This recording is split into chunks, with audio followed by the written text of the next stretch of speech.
Bismillahirrahmanirrahim. Assalamualaikum warahmatullahi wabarakatuh. Kembali lagi kita bersama di acara Bincang Sehat Islami.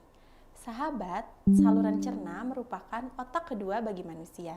Dan otak kedua ini sangat berperan penting bagi kesehatan dan tumbuh kembang anak. Nah, pastilah dibutuhkan makanan penunjang untuk optimalisasi antara otak dan saluran cerna. Untuk itu, seperti biasa, kini saya sudah ditemani oleh ahlinya bersama Dr. Yana Holida yang akan kita bahas kupas tuntas hari ini adalah makanan bebas MSG untuk gut brain axis berkualitas. Baik, Assalamualaikum warahmatullahi wabarakatuh, dokter. Waalaikumsalam warahmatullahi wabarakatuh, Dokter, gimana nih kabarnya, dokter? Alhamdulillah, luar biasa. Allahu Akbar. Semangat ya, dokter ya. Insya Allah harus semangat karena Harus Allah ya. Semangat selalu. Ih, dokter nih, kita udah lama banget ya, dok ya. Kita udah lama nih nggak berjumpa dan kita hari ini insya Allah mau bahas hal yang menarik ya, dok ya. Insya Allah. Yaitu adalah tentang makanan bebas MSG untuk gut brain axis berkualitas. Betul. Dok, aku sebenarnya baru dengar nih namanya gut brain axis itu apa sih, dok? Ya, apa tuh kira-kira tuh? Ini sebenarnya sesuai ini by request ya tentang monosodium glutamate itu ya. Jadi yang ditanyakan jasa adalah Gut brain axis. Oke, Apa ya, dok? gut brain axis ya. Jadi gut brain axis ini adalah sebuah jaringan komunikasi antara gut Ya, dan brain. gut and brain. Ya, jadi itu adalah sebuah komunikasi yang menghubungkan otak dan usus secara langsung, di mana ada keterlibatan di antara dua arah ini, antara otak dan usus, sebaliknya usus dan otak, karena keterlibatan dari pertama adalah sistem sarafnya, kemudian yang kedua adalah endokrinnya atau hormonal ya. Kemudian yang ketiganya ada hubungan dari metabolismenya. Kemudian hubungan apa lagi? Hubungan dari sistem imunnya. Oh, Ya, sistem imunnya mempengaruhi juga. Kemudian apalagi hubungan antara mikroflora. Jadi mikroflora itu adalah flora normal dari usus iya. itu sendiri. Nah, jadi saling berhubungan. Baik tadi apanya? Dari sistem syaraf, endokrin, metabolisme, sistem metabolisme, Betul. sistem imun dan mikroflora. Betul. Banyak ya, betul dok ya. sekali. Iya, jadi sangat berhubungan sekali Iya. antara otak dan tadi dengan usus itu sendiri. Makanya disebut sebagai Komunikasi otak dan usus, gut brain axis. ya, betul. Masya Itulah Allah. sebutnya karena ada hubungan yang sangat kuat ya, bersinergi itu. Wah, Masya Allah. Nah, dengan ini kan banyak sekali ya, dok ya, yang terkoneksi. Nah, kenapa Ya, sih, dok, betul sekali. bisa terkoneksi sebegitunya dan sampai bisa disebutkan saluran cerna otak, saluran cerna itu adalah otak kedua. Otak gitu. kedua, ya Masya Allah ya, ternyata luar biasa ya ciptaan Allah ini ya. Jadi jangan main-main, walaupun si usus ini atau sistem enterik ini tidak bisa seperti otak menalar, Iya, berhitung ya, kemudian menghitung persamaan maupun aljabar, atau si usus ini tidak bisa merangkai kata-kata Iya. dan tidak bisa membuat puisi, tapi ternyata itu ada jaringan ekstrinsik yang luar biasa di antara yang menghasilkan dari usus itu sendiri. Jaringan ekstrinsik. Ya, ekstensi itu dari luar yang tertera di usus itu sendiri. Di mana di jaringan inilah yang disebut adanya hubungan yang luar biasa dari tadi sarafnya, ya, endokrinnya. Yang terpenting adalah ada zat yang dikeluarkan sama dari usus itu seperti halnya pada otak. Oh, gitu ya, dok. Jadi jangan main-main deh sama usus, sembarang makan ya. Jadi sembarang makan tuh mempengaruhi juga ke fungsi otak gitu ya. Fungsi dok, otak ya? sangat mempengaruhi ya. Dari tadi jaringan ekstrinsik Ya. yang berhubungan dengan sistem syaraf yang tadi ya. Betul, dok, ya? sistem sarafnya, kemudian endokrinnya, apalagi metabolismenya. betul, belum imun sistemnya juga. Iya. Ya. Kemudian yang terakhir dari flora normal ususnya juga sangat mempengaruhi. Ya, Oke, dok, makanya kalau disebut otak kedua karena sinyalnya atau jaringannya hampir sama yang dikirimkan gitu. Jadi dia tuh saling mengirimkan sinyal gitu lah ya, dok, ya. Betul. Saling berkomunikasi ya, dok. Betul, Ya? saya berhubungan jadinya. Iya. Jadi kalau digambarkan begitu, panahnya bolak-balik jadinya, ya. gitu. Jadi otak, brain, kemudian ke gut, brain and gut terus begitu bolak-balik. Jadi saling berhubungan, makanya disebut otak kedua Otak yang disebut kedua. juga sebagai tadi GBA Gut brain axis. ya betul, gut brain axis Ya, ya. Masya Allah nih dok. Dok, kalau misalnya tadi nih saya penasaran dengan sistem-sistem yang tadi ada gitu ya. Kalau misalnya di sistem syaraf sendiri berarti kan tentang jaringan-jaringan syarafnya yang ada di tubuh kita gitu ya dok? Ya, betul. Jadi kalau ada hubungan dengan saraf, jadi di usus ini ada yang disebut dengan nervus atau saraf ke-10. Itu yang disebut saraf vagus. Syaraf vagus. Ya, itu yang mengontrol orang kenyang atau tidaknya, Oh, kemudian gitu penuh ya. atau kosongnya, kemudian lapar atau kenyang tadi ya, seperti itu. Kemudian dia juga yang mengatur peristaltik Peristaltik usus. ya? Coba luar biasa ya. Ya, luar biasa. Jadi nggak bisa sembarangan juga. Itu kita masuk makanan, udah kenyangin aja, nggak bisa ternyata ya. Atau mengandung makanan-makanan yang tidak bergizi dan tidak sehat juga itu sangat mempengaruhi. Oh, Masya Ya, Allah. itu kayak hubungan Kalau sarafnya. misalnya sistem endokrin gitu ya dok? Endokrin atau disebut juga dengan neurotransmitter atau hormon ya, gitu. Jadi itu ada Itu beberapa hormon ya dok? neurotransmitter atau endokrin itu adalah hormon. Misalnya contoh lah, kita mengkonsumsi misalnya makanan-makanan atau daging-daging olahan Betul. yang komponennya atau kandungannya otomatis gizinya akan rendah. Betul. Kemudian fast food juga sama, makanan cepat saji dan seperti itu otomatis gizinya yang tidak ada ya, tapi kandungan gulanya tinggi, Iya. atau garamnya tinggi, atau penyedap rasanya tinggi. Iya. Akhirnya dia tidak menghasilkan hormon yang baik untuk kesehatan. Ya, kalau di lambung itu ada hubungan dengan hormon ghrelin ya. Ghrelin. Ya itu. Jadi otomatis itu akan menghubungkan dari usus ke otak itu sendiri. Jadi ada ketidakseimbangan hormon juga dari situ ya dok ya? Bisa, atau makan makanan terlalu banyak makan makanan ayam boiler misalnya kan. Udah karena suntik katanya ya dok Ya, ya? betul. Jadi ada beberapa ayam boiler yang disuntik gitu ya. Seperti itu. Atau misalnya kandungan yang lainnya juga itu mempengaruhi juga ke hormon tubuh kita yang lainnya. Masya Allah Gitu. sekali dokter. Nah kalau misalnya untuk metabolisme itu ke metabolismenya kita. Metabolisme itu adalah, ya betul, metabolisme itu adalah hubungan dengan organ-organ yang lainnya. Jadi dari usus itu akan menghubungkan ke organ lainnya, apa misalnya ke liver, betul nggak? Fungsi detoksnya, pembuangan racunnya dari liver. Kemudian apa? Difiltrasinya di ginjal, kan gitu. Jadi metabolismenya saling berhubungan tadi dengan liver. Udah dari liver, pembuangan lemaknya ke empedu, gitu kan? Kemudian untuk memfiltrasinya apa? Di ginjal. Nah, itu saling berhubungan jadi. Iya. Ya luar biasa, Allah itu memberikan tubuh kita tuh lengkap. Ada dan yang membuang fungsinya. racun, betul. Ada yang mau nyaring, betul. Ada yang menyimpan lemaknya, gitu kan. Dan akhirnya dibuang melalui feses yang tidak berguna, tinja. Tapi kalau yang berguna diserap oleh tubuh sampai ke otak juga, gitu Dan Sa. terakhir ada mikroflora ya dok Ya, mikroflora itu adalah flora ususnya. Mikro itu kecil. Kecil. Flora itu adalah segala sesuatu makhluk hidup yang hidup kan gitu ya, flora. Nah itu berarti ada usus flora normal ya di usus yang ikut terlibat di dalamnya. Pada saat kandungan makanan yang berlebihan, kemudian kadar garam tinggi atau kadar gula tinggi atau menjadi perasa tinggi, itu otomatis flora normal akan dilemahkan. Jadi sedini mungkin jadi ada keluhan-keluhan lain tuh, anak kembung ya karena flora normalnya tidak seimbang, betul.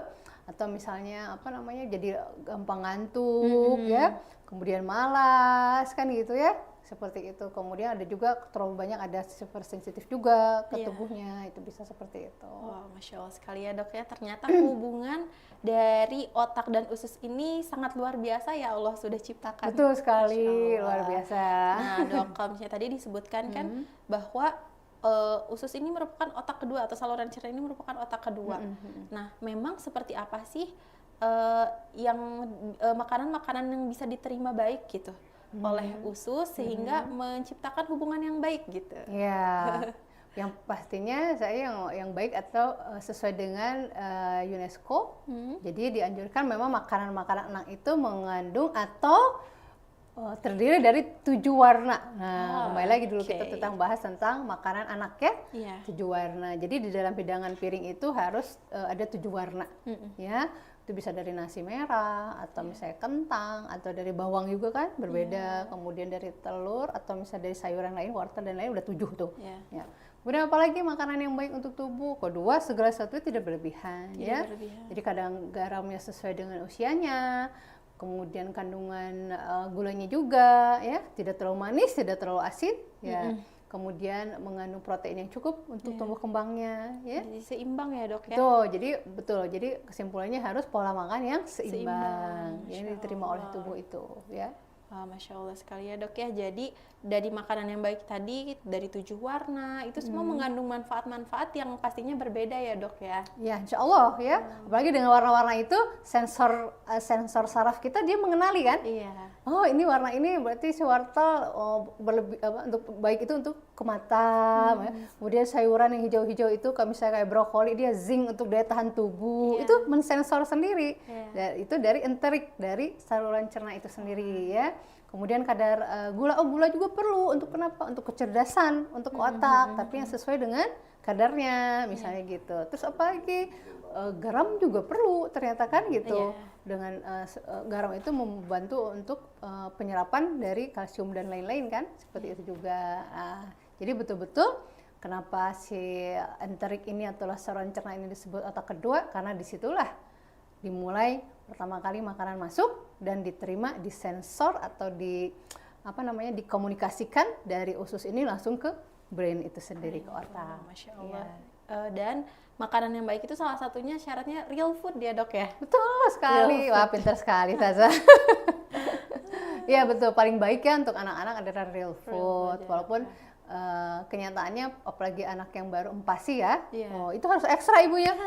Dari real food dibentuk selembut mungkin menjadi tim mungkin ya, Taza kan punya anak ini ya, kita ya. Iya.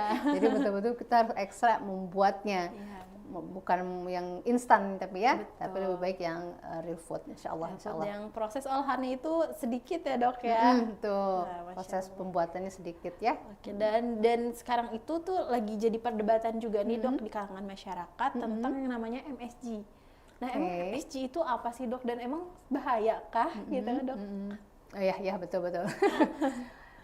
MSG atau yang terkenal dengan nama singkatan itu kita jabarkan ya. MSG itu atau MSG itu sendiri adalah monosodium glutamat. Jadi ini adalah senyawa dari glutamat yang sifatnya hanya satu, ya, dan mengandung garam monosodium. Nah, ini pertama ditemukan sebenarnya di Jepang. Di Jepang ya, itu 1908 loh. Coba bayangkan. Wow. Ya. Walaupun pada kenyataan Jepang sekarang saat ini dia salah satu pengguna MSG ini, atau kita terkenalin nama-nama ibu-ibu itu micin ya, itu kan. Itu ternyata Jepang sendiri dia adalah pengguna nomor 3 Bukan di dunia. padahal pencipta ya. Ya, padahal penemunya adalah Jepang iya. itu sendiri, di Jepang itu sendiri ya. Nah, jadi ternyata ini adalah sebuah fermentasi dari tebu yang dari tebu ya, tatasan tebu, kemudian dicampur dengan soda, akhirnya menjadi kristal. Oh iya. Ya, kan khas ya, micin iya. itu kristal kan, Kristal ya, kristal dan beningnya ini ya. Iya. Nah itu yang disebut tadi MSG itu sendiri ya. Nah, jadi betul-betul kandungannya luar biasa ya. Dan ini ternyata sekarang di Jepang sendiri itu sudah tidak ada pabriknya, karena begitu sudah lisensi ke tempat daerah lain ya, karena memang begitu akan mempengaruhi kemajuan otak anak seseorang. Apalagi di Jepang ini terkenal dengan kepintarannya ya. Kepintarannya dengan negara maju. Negara maju. Ya, dan dia untuk healing itu termasuk cepat. Iya. Ya, pada saat ada banjir atau Banjir, gempa atau musibah apa, atau dia cepat kembali recovery-nya untuk gitu recovery-nya. Luar biasa. Masya Allah nih dok. Nah dok, dan sekarang itu sebenarnya lagi nge-hype juga nih di kalangan ibu-ibu ya dok ya. Katanya kalau MSG itu instan katanya, tapi kita ada juga yang MSG juga, bumbu dapur juga, tapi kalau ini non MSG dari bahan-bahan alami. Memang begitukah dok? Memang apa bedanya Apa ya? contohnya apa? Kayak misalkan kalau misalnya merek-merek yang sekarang itu kayak biasanya suka dipakai buat bumbu-bumbu, gak apa-apa. Di sensor di belakangnya. Sensor aja ya. dari kayak penyedap bumbu-bumbu, rasa, ya, penyedap rasa, tapi dari air dari tot gitu. iya, atau enggak ini dari jamur katanya kayak gitu. Oke, sekarang memang banyak ya. Apakah benar gitu atau sama aja gitu, Dok? Ya, sebagai ibu ya ayah bunda terutama bunda harus tetap pintar dan cerdas memilih. Dan tetap kita harus bijaksana, jangan menipu, bukan menipu ya, jangan membohongi diri kita sendiri. Sebagai ibu, selain sebagai madrasah, kita juga sebagai guru dan sebagai dokter. Betul. Ya, jadi sebelum membeli kita baca dulu kandungannya. Walaupun misalnya ini bukan pecin, bukan micin yang berkristal, Iya. tapi dia ada di penyedap rasa yang bermerek lain. Iya. Ya, entah di depan R atau di depan M ya inisialnya, atau bahkan dari T ya, ibu bunda-bunda mungkin tahu semua. Coba lihat kandungannya, itu tetap mengandung MSG. monosodium glutamat ya. Jadi MSG itu adalah singkatan dari Monosodium monosodium glutamat glutamat. ya. Garis bawah ya, bunda-bunda itu monosodium glutamat. Ya, jadi harus cerdas memilih ya. Oh, Masya Allah. Nah, kalau misalkan nih, Dok, kalau sekarang itu lagi berkembangnya di kalangan ibu-ibu yang lagi MPASI, katanya ini khusus MPASI nggak ada MSG-nya gitu.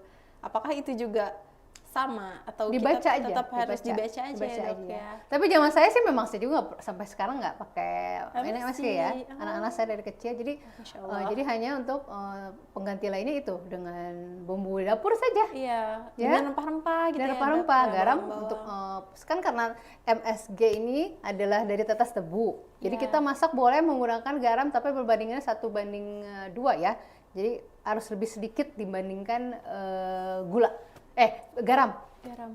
Oh, Ya, kalau misalnya garam kita di ujung sendok teh misalnya membuat, ini harus lebih sedikit lagi. MSG-nya gitu. Enggak, gulanya. Oh, gulanya. Nah, pengganti ke MSG-nya itu. Oh, jadi permendingan antara garam dan gulanya ya, Betul, Dok ya. betul, gitu. Tanpa menggunakan tambahan. Biasanya kalau ibu-ibu suka gitu, garam, gula, MSG-nya gitu, Iya. micinnya. Nah, justru kita harus tahu MSG ini atau pecin-mecin ini berfungsi juga sebagai pengganti garam. Jadi sebenarnya kalau sudah menggunakan MSG atau MSG itu sendiri sudah tidak usah menggunakan garam. Oke. Jadi semakin tinggi kadar natriumnya, Natriumnya, kadar sodiumnya, otomatis kadar garamnya semakin tinggi ya. Masya Allah. Iya, sekarang pernah juga ditemukan anak 3 SD sudah tensinya udah masuk ke hipertensi. Ya, karena makanan-makanan itu tanpa disadari udah mengandung natrium, kandungan MSG-nya juga tinggi kan gitu. Iya, iya. Jadi betul-betul harus selektif ya, ayah bunda ya. Dan dampaknya gimana tuh, Dok, untuk jangka panjangnya kalau misalnya kita kelebihan dari MSG ini? Iya, Masya Allah. Jadi sebenarnya saya dampaknya itu nggak selalu negatif sebenarnya ya. Oke. Jadi sebenarnya MSG ini juga ada dampak positifnya. Selain dia bisa meningkatkan rasa sebagai penyedap rasa, betul. Kemudian kedua juga dia sebagai gunanya dampak positifnya sebagai pengganti garam. Garam dapur atau garam laut ya. Iya. Kemudian ketiganya juga dia sebagai sumber energi. Sumber energi. Ya, kalau memang penggunaannya sesuai ya, tidak berlebihan. Dan yang keempat nih, sebenarnya dia bisa menambah nafsu makan. Oke. Ya, tapi ada tanda bintangnya. Usia berapakah itu yang kita bisa berikan gitu kan? Itu sangat mempengaruhi. Jadi baiknya itu sudah lewat dari 1000 pertama kehidupan. Itu pun ya. Tapi kalau memang ternyata anaknya nyaman, nafsu makan baik, kenapa harus kita masukkan? Iya, iya. Ya, MSG ini, gitu kan? Insya Allah gitu ya. Masya Allah sekali ya, Dok. Itu dampak positifnya ternyata. Nah, yang jadi bahaya itu adalah dampak negatif. Jika penggunaannya berlebihan saat Oke. itu pasti ada dampak negatifnya semua juga. Ya, jadi dampak negatif yang pertama tadi kembali lagi ada gangguan metabolisme.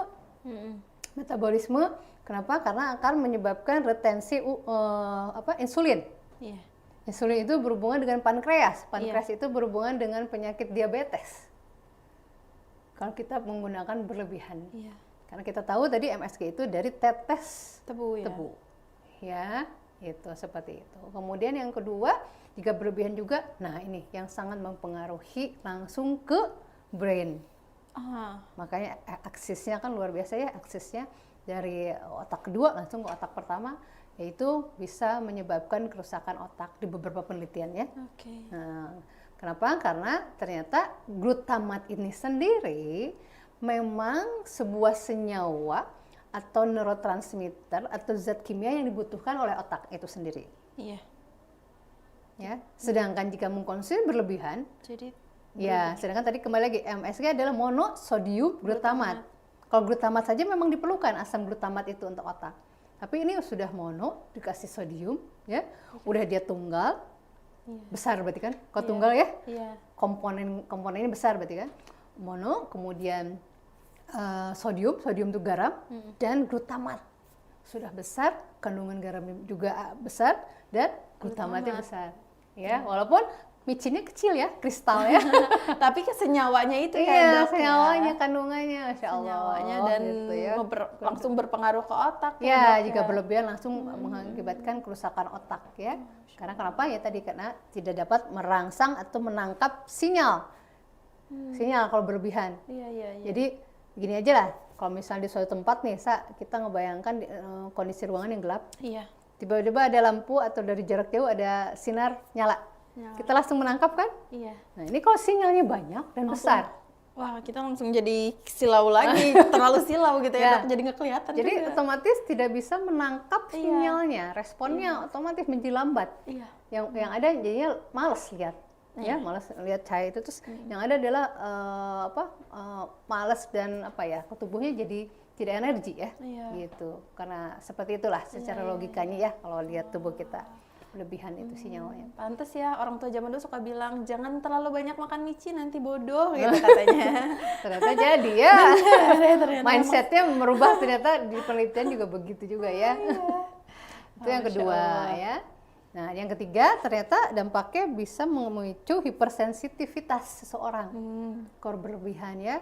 Ada sensor seseorang tiba-tiba telinganya gatal, mukanya merah, tenggorokannya nggak nyaman, kelihatan. Itu kalau sensornya atau berlebihan tuh tubuh kita langsung hipersensitif.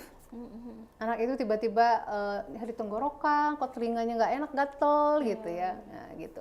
Terus sensornya macam-macam, tiap orang berbeda-beda hipersensitifnya. Ada yang dan yang paling terasa itu adalah selain itu tadi ya, ada nyeri kepala, ternyata hipersensitifnya di beberapa literatur dan buku. Kemudian ada juga nyeri menelan. Kemudian ini ada nyeri dada. Oke, sampai dada ya. Padahal dada itu berwarna oksigen sebenarnya ya. Oksigen. Kemudian ada juga berkeringat banyak karena terlalu banyak kadar MSG-nya itu sendiri, akhirnya minumnya kurang kan. Dan yang paling terasa yang keempat adalah aftertaste-nya coba. Iya, memang berbeda ya, Dok ya. Ya, berbeda ya. Di lidah tuh nggak nyaman banget gitu. Membuat lidah ini, petialinnya, enzim dari mulut ini keluar terus netes. Ya, rasanya. Terus setelahnya pun rasanya beda, khas kalau MSG itu. Iya. Aftertaste-nya ya. Jadi terasa beda di lidah. Ini apa ya? Lebih nyengat gitu ya, Dok, Ya, di beda. lidahnya. Ya, karena itu memang dari senyawa umami itu. Umami, maaf. Umami itu sendiri namanya ya, nama yang di memang ketika kita makan itu kayak enak, tapi aftertaste-nya yang kayak kurang nyaman gitu ya. Betul sekali kan gitu. Jadi terasa sekali ya. Kita nggak bisa dibohongin, tubuh kita itu udah cerdas ya, diciptakan oleh Allah begitu cerdas. Karena Allah adalah arsitek terhebat. Jadi pada saat makan sesuatu yang berlebih, minum sesuatu yang berlebih itu ada sinyal dari tubuh kita. Masya Allah sekali, luar biasa ya Allah menciptakan tubuh kita ya, Dok. Betul. Nah, ini terutama yang di umami ini, saya yang tadi ya aftertaste-nya mulutnya nggak enak, terus terasa tertinggal di lidah ya. Iya. Atau di tenggorokan, Iya. gitu. Terus nafas pun nggak nyaman kalau bekas MSG itu khas ya, aromanya nggak nyaman gitu. Oh ini habis makan MSG gitu. Iya. Betul sekali, Dok. Setuju nih, Dok. Nah, Dok, kalau misalnya saya sering dengar kan katanya kalau misalnya dampak penggunaan MSG berlebihan, berarti diperbolehkan ya, Dok ya. Oke, ya. Tapi kalau misalnya diperbolehkan itu kalau batasnya itu seperti apa, sebanyak apa gitu, Dok? Oke, sebanyak apa ya, Desi. Jadi sebenarnya monosodium glutamat ini ada dosis amannya, Sa.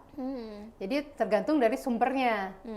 Kalau WHO mengatakan kurang lebih antara 20 sampai 120 mg per kilogram berat badan. 20 per 120? 20 sampai 120 miligram per kilogram berat badan. Anggap anak 20 kilo nih. Iya. Ya. Berarti 20 20 kilonya dari penyedap ini 20 Iya. miligram kan? Iya, Nah, jadi 20 dikali 20 miligram. Nah, gimana? jadi kurang lebih 20 miligram kan? Iya. Ya.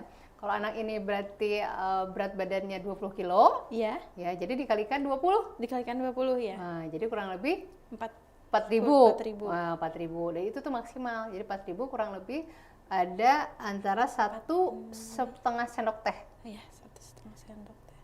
Ya. Oke, Itu 4 maksimal mil. sehari ya. Tapi kadang kita nggak tanpa disadari dari snack-snack anak-anak, betul? Iya.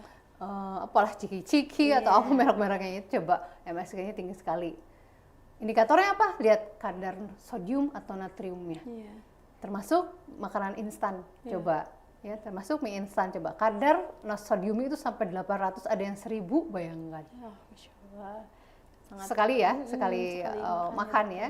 Kita anggap ini anak-anak segini berarti 4.000, jadi belum dikasih bumbu yang lainnya dan lain-lain tuh. Jadi betul-betul maksimalnya itu udah 4.000 tuh maksimal sehari.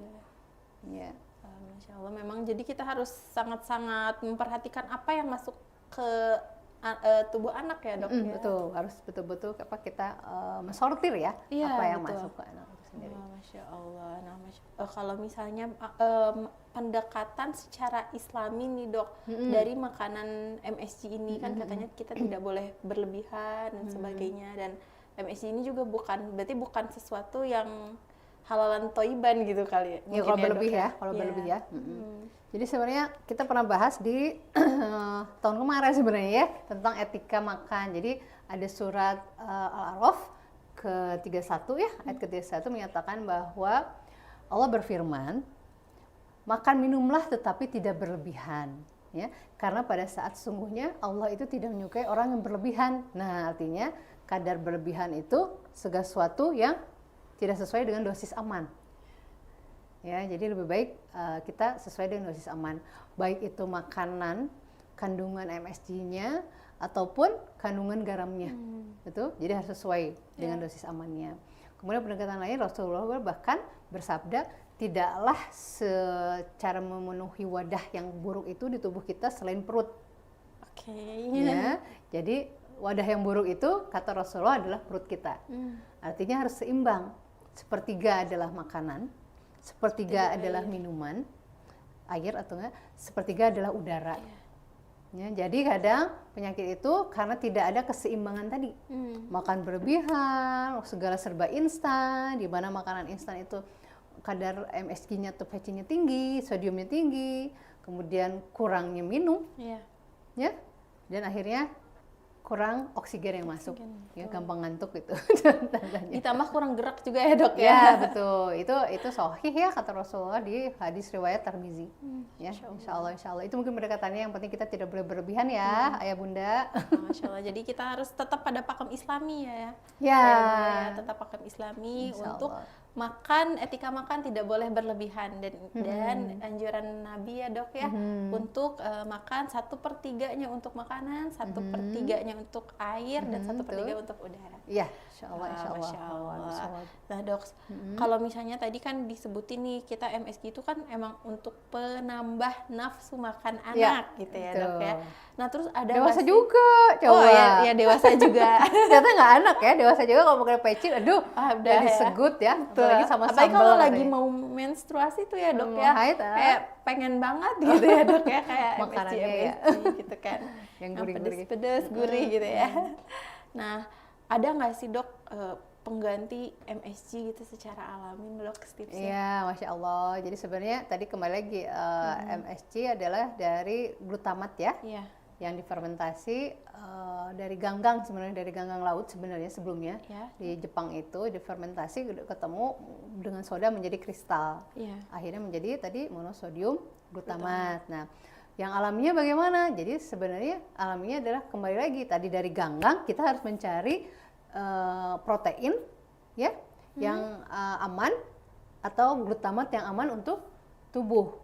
Contohnya apa yang pertama, MSG yang alamiah yaitu dari kaldu buat sendiri. Kaldu daging. Jadi kalau udah ngerebus daging ya buat sop atau apa ya bunda, disimpan airnya. Oke. Masukkan freezer, boleh dibekukan gitu di wadah-wadah sedikit-sedikit gitu untuk kita masak. Jadi setelah itu kita gunakan lagi. Ya. Kemudian udah kaldu dagingnya boleh daging ayam dan daging sapi ya. Nah, seperti itu. Kemudian apa lagi? Yang kedua adalah bisa juga dari ikan teri. Ikan teri. Yang lagi hit sekarang teri nasi katanya. Teri nasi. Yang kecil-kecil ya, karena kandungan proteinnya bagus sekali ya untuk anak juga. Kemudian teri nasi itu yang kecil-kecil putih kan ya? Iya, teri nasi yang Ya basah betul, gitu begitu ya. Karena yang kalau gede nggak akan bisa dikonsumsi anak. Ya, kemudian udah teri, ikan teri. Nah, ini yang suka dilewatkan. Padahal ini begitu banyak di dapur kita, ya. Rempah dari dapur itu sendiri. Iya betul. Ya, jadi kalau masak lagi empasi nih, kita masukkan kalau nggak bawang merah, bawang putih. Betul. Kalau nggak kunyit, apa ya namanya, kencur. Betul. Nah itu juga luar biasa itu. Apalagi rempah itu membantu untuk mengakses atau memberi sinyal dari usus itu, dari enterik itu untuk imun sistem. Itu dari rempah dapur loh. Makanya disebut rempah dapur itu seperti apotek hidup. Ya, apotek hidup karena memang itu obatnya di situ sebenarnya. Bisa dibilang superfood juga nggak ya sih dok? Kalau superfood itu lebih ke buah-buahan. Karena dia mengandung mineral dan vitamin. Ya, kalau ini rempah itu lebih ke apa namanya, kandungan dari apa ya namanya ya? Buat imun sistem tuh tergantung, ada yang mengandung zincnya, ada yang kalau misalnya kunyit dia mengandung kurkuma. Nah itu untuk antibodi juga kan gitu. Kemudian apalagi itu kalau bawang putih dari asirinya untuk daya tahan usus besarnya biar kuat. Gitu. Bawang putih, bawang merah ya gitu. Jadi tergantung apa kandungannya atau jenis rempahnya apa. Dan katanya untuk rempah-rempah ini juga bisa menambah nafsu makan anak secara alami ya dok? Betul kan, dari aromanya. Jadi sebenarnya yang membuat nafsu makan itu kalau kita betul-betul bisa menghirup makanan. Ya, alhamdulillah pada saat kita menghirup makanan, coba nafsu kita luar biasa. Coba kalau pada saat kita flu, kita nggak nafsu makan ya dok? Iya, karena rasanya hilang. Iya. Ya, rasa dan lidah itu, hidung dan ini tenggorokan THT itu terganggu ya. Oleh Allah itu memang seperti itu pada saat kita sakit, diambil rasanya kan gitu ya, kata Allah itu sebagai penggugur dosa kita. Nah, jadi pada saat kita jauh-jauh dari flu atau ya common cold atau virus flu, kita otomatis tidak bisa merasa apa-apa. Kayaknya hambar makan apa-apa gitu kan, ya karena otomatis nggak ada rasa kan, nggak ada nafsu.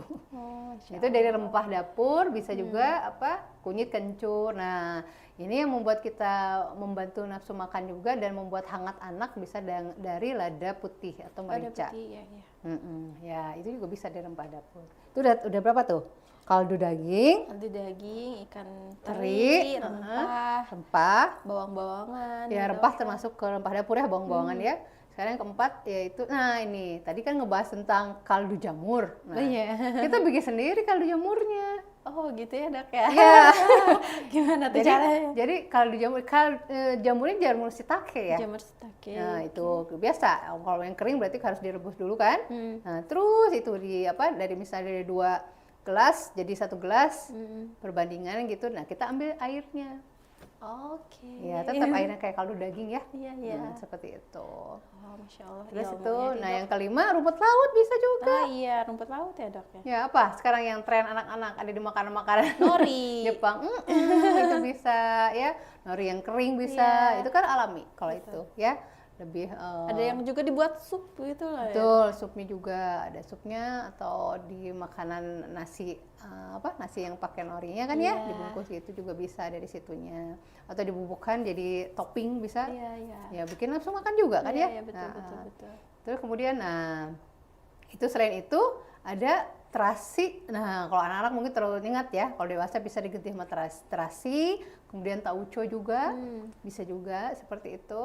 Terus ya tadi keju. Nah, anak bisa diganti dengan keju permesan. Ya, itu ada glutamat yang lebih aman. Ya, karena difermentasikan juga si susunya jadi keju. Nah, akhirnya menghasilkan glutamat, tapi tidak MSG. Tidak monosodium glutamat. Jadi boleh makan dikasih keju gitu ya. Parmesan kan bubuk-bubuk ya. Dan yang terakhir penggantinya adalah penggabungan tadi garam dan gula ya. Perbandingannya tadi 2:1 ya. atau 1:2 ya. Pokoknya garamnya lebih Banyak ya, dibanding Dok, ya. gulanya. Dibanding gulanya, Nah, Masya Allah. insya Allah. Jadi buat ibu-ibu nih jangan nyerah dulu ya Dok ya, di dapur ingin memberikan yang terbaik buat anak, nyerah langsung pakai yang instan gitu. Jangan, kita lebih baik bereksperimen dulu aja gitu Insya ya. Allah, Insya Allah anak pasti suka lah masakan ibunya ya Dok ya. Insya Allah. Apalagi kan tanpa micin tapi dengan cinta ya, Betul dengan sekali, tacin Dok. berarti. Betul sekali. Dok, tadi kita udah bahas nih tentang MSG gitu ya Dok ya. Nah, memang hubungannya MSG ini sama gut brain axis-nya itu apa ya Dok ya? Hubungannya tadi ya sudah secara langsung tadi yang saling menghubungkan itu tadi saraf, betul? Saraf yang 5 sensori tadi Ya, ya, betul sistem tadi. ya Dok Jadi ya. hubungan secara langsung atau yang membuat aksis ini, hubungan yang timbal balik antara otak dan usus ini tadi yang pertama adalah sarafnya. Betul. Kemudian Terus yang kedua, endokrin ya Dok ya. ya endokrin atau hormonal yang dihasilkannya, ya. Kemudian yang ketiga, Metabolisme. ya hubungan metabolismenya. Jadi nggak main-main. Makanan bagus, makanan ini akan mencerna dengan baik, maka mengirim sinyal ke otaknya juga akan baik. Ya. Terus apa lagi? Dan terakhir mikroflora, Mikroflora. Ada yang ketinggalan satu kayaknya ya? sistem imun. Ya, sistem imun. Ya, sistem imun baru mikroflora. Mikroflora, Ya. wah, Masya Allah. Karena imun itu berhubungan dari apa yang kita makan juga kan? Betul. Oh ya, tambahan tuh untuk rempah bisa dibantu dengan jahe. Oh ya. iya betul. Itu juga untuk Ini imun sistem. daun salam, dan Daun serai salam gitu ya. Udah dalam salam dan serai biasanya untuk dewasa ya. Kalau anak-anak bisa ke jahe atau seperti jahe apa satu lagi? Raja. lengkuas. Raja itu apa ya? Lengkuas. Kalau Sunda ya kelihatan. Raja lengkuas. Iya. Ya itu lengkuas bisa jadi dihangatkan, misalnya bikin sayur beningnya pakai lengkuas, bawang merah, bawang putih gitu, atau bawang merah aja kalau putih terlalu menyengat gitu. Kasih garam sama gula sedikit. Kan cukup enak itu sayur bening gitu. Oh, iya benar Dok. Ya, tanpa penyedap rasa insya Allah ya. Malah di rumah tuh makin simpel masakannya, tuh malah makin seneng gitu. Betul, malah pada saat kalau dari sedini mungkin dijauhkan MSG, maka lebih sehat. Betul. Sebaliknya kalau sedini mungkin itu udah dimasukkan MSG, nanti dalam pikirannya itu semua makanan itu nggak enak, Iya, ya gitu kan? betul. Padahal kata Allah nggak boleh kita mencerca atau menghina makanan. Betul. Jadi semua makanan enak dan semua itu makanan hanya enak dan sangat enak. Ya, betul. Cuma ada 2 pilihan, enak sama enak banget Iya, gitu ya, Dok. gitu, enak dan enak banget ya. Masya Allah. Insya Allah, insya Allah. Ini alhamdulillah nih ilmunya sangat luar biasa ya Dok ya hari ini buat Alhamdulillah, insya Allah, orang insya tua Allah. di rumah. Jadi lebih bijak untuk memilih makanan bagi anak karena makanan itu akan berpengaruh ke sistem pencernaan kita yang merupakan otak kedua Betul bagi sekali. anak dan pastinya berpengaruh untuk kesehatan dan tumbuh kembang anak. betul. Yang mana tadi untuk hubungan kita harus menjaga hubungan baik antara otak dan saluran cerna, yang mana kita tadi ada 5 sistem yang saling berhubungan ya Dok. Betul, Ya, betul. Masya Allah. Dan untuk orang tua terutama ibu-ibu jangan menyerah untuk memberikan yang terbaik bagi anak dengan memberikan protein yang baik, makanan yang baik dengan memberikan real food dan juga MSG yang alami. Ya, Masya Allah sekali. Dan mungkin dari dokter ada kata-kata nih, pesan-pesan buat orang tua di rumah. Udah cukup kayaknya ya, ada satu. Apa ya dokter, mungkin ya insya Allah makanlah yang sehat, bebas MSG. Jika menginginkan otak kedua kita sehat dan brain axis kita berkualitas, insya Allah. Wallahu a'lam bishawab. Iya. Wah, terima kasih dokter hari ini. Insya Allah ilmunya sangat bermanfaat Insya Allah, buat insya orang Allah. tua di Amin, rumah. amin. Dan semoga juga bisa dipraktekkan ya Dok ya buat Insya para Allah, orang tua. insya Allah. Terima kasih banyak dokter atas ilmunya. Dengan senang hati. Ya, terima kasih ya dokter. Ya, baik, insya Allah nanti kita kembali lagi di Bincang Sehat Islami selanjutnya di setiap bulan di minggu pertama dan minggu ketiga bersama Dr. Yana Halida. Insya Allah, insya Allah. Baik, terima kasih Bu Dokter. Wassalamualaikum warahmatullahi wabarakatuh.